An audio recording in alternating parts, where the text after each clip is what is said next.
Lo otro es que no necesité una preparación para ver ciertos elementos técnicos que quizás otros sí necesitan tenerla para poder descubrirlos o estar ni siquiera elaborando una gran teoría acerca de eso, ¿sí? Por ejemplo, aquí estamos viendo un tipo de objetivo y en esta otra fotografía uno completamente distinto. En esta fotografía estamos observando una cámara que está utilizando un objetivo o lente gran angular.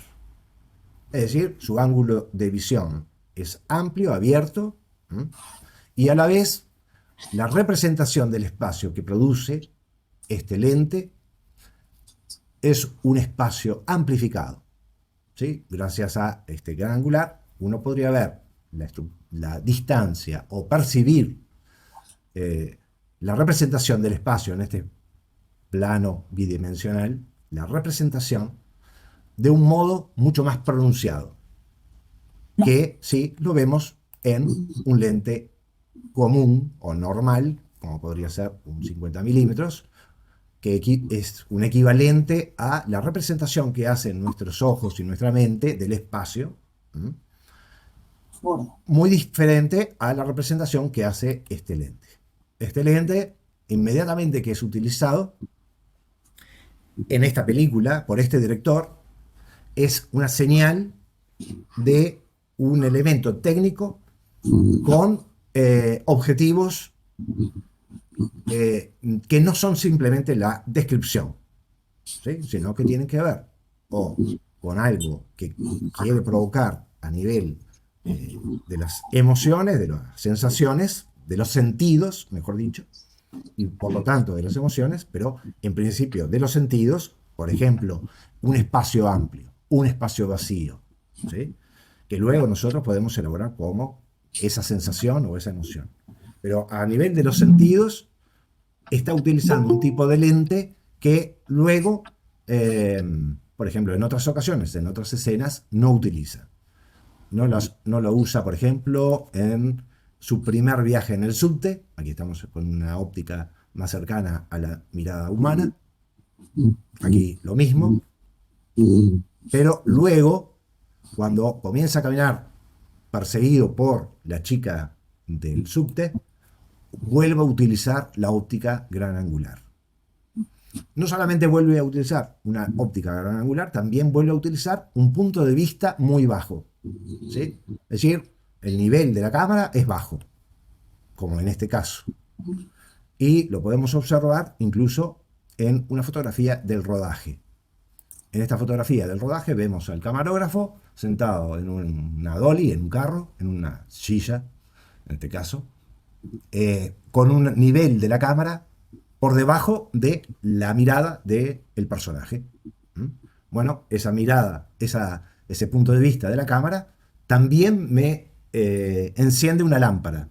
Acá hay una intencionalidad de salirse de la mirada normalizada, es decir, el nivel del personaje, para establecer una comunicación con significados que pueden tener que ver con lo simbólico o con sensaciones que nos quiera transmitir y no solamente lo descriptivo, ¿sí?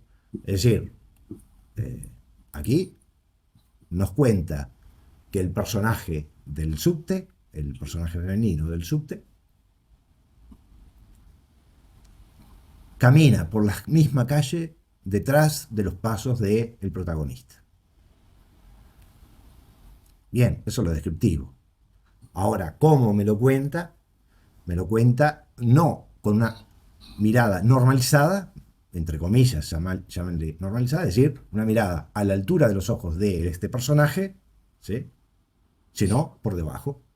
Y además, no con un lente que simula la mirada humana, sino con uno que lo amplifica, ¿no? Lo hace más grande, lo hace más profundo el espacio.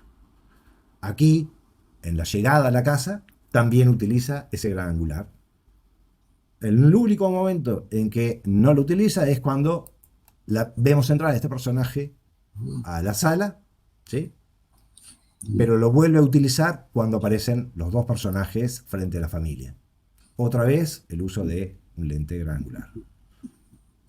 Bueno, eh, para mí eso son señales, pero el público en general, eh, no tiene por qué estar pendiente de estas señales.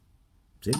¿Por qué? Y porque en la gran mayoría de las películas esas señales no están presentes o no tienen ningún eh, objetivo sensible ni simbólico. No es un objetivo, quiero que usted sienta determinadas sensaciones o interprete esto como algo simbólico, o que interprete esto en el sentido que quiera, por ejemplo, la amplificación de la distancia, la amplificación de los espacios. Eso el público muchas veces no se detiene a observarlo. ¿Por qué? Porque muchísimos realizadores, si utilizan un gran angular es porque les queda lindo, pero no hay una intencionalidad concreta. Es decir, hay un acostumbramiento a que estos elementos técnicos, que se pueden analizar, ojo, se pueden analizar sin lugar a dudas, ¿no? Acá yo lo estoy poniendo en el tapete, pero por una experiencia personal, ¿sí? Soy yo, Raúl Benzo, que me detengo sobre estos aspectos porque ya he elaborado este contenido, este tema, ¿no? Lo cual no quiere decir que mi experiencia sea eh, más importante o sea destacable sobre otras personas que no observaron estos elementos técnicos. Esta fotografía quizás es la que más me impactó del corto. ¿Por qué? Porque ahí está presente lo que les contaba en la primera parte. Está presente mis sensaciones personales, ¿sí? Mi experiencia individual, presente en esa imagen. ¿Mm? Ella ocupa el lugar de él, ¿sí? Y pone su pie en el lugar que él tenía su pie. Todo eso para mí es parte del mismo paquete que me provoca la sensibilidad y las emociones. No tengo yo por qué obligar a otro espectador a que sienta esas emociones o valore mis emociones como las emociones que deben ser objeto de valoración de todo el público. Y es entonces que me planteo, o les planteo a ustedes, bueno, ojo, yo estoy haciendo esta indicación sobre esas emociones y sensaciones producidas por la película, pero que no tienen por qué ser la base para emitir una evaluación, es decir, un resultado de valoración sobre la obra. ¿Por qué? Porque no hay nada que justifique que las emociones personales, particulares e históricas de mi individualidad frente a esta obra permitan establecer una valoración universal. Es imposible. O por lo menos es de una soberbia total, ¿no? Me impactó esta película y por lo tanto ese impacto yo lo transformo en una valoración, o como decía Williams, y por aquí podemos establecer alguna crítica a Williams cuando utiliza ese concepto de evaluación, porque él utiliza ese concepto, pensar que nuestra sensibilidad parece que fuera la sensibilidad universal. Es una especie de etnocentrismo llevado al individuo.